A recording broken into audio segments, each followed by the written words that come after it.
Okay, it depends on how much spring you're running in the back and what your ride height is.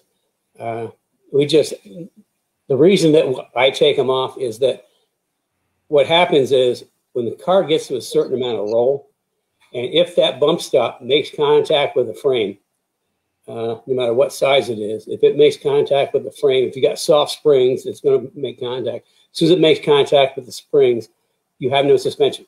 Your suspension ceases to exist. And what happens is the car gets loose. It'll get loose in a bad way. It's called snap oversteer. So, I mean, if you're not getting onto them, I mean, the best way to do it is just, how could you do that? See if you're getting onto, I think you probably could just maybe put some, I know what you could do. You could put some white paint on the frame. And if you see witness marks of that bump stop hitting the frame, get rid of them. Because we run pretty good spring rates, you know, on all of our track cars. And so I not only, you know, take the bump stop off, but there's the bracket that it sits on a little bit hangs off the back of the axle. It sticks out a little bit. We whack that off too. So no chance of it coming up and hitting the frame. But that's my recommendation.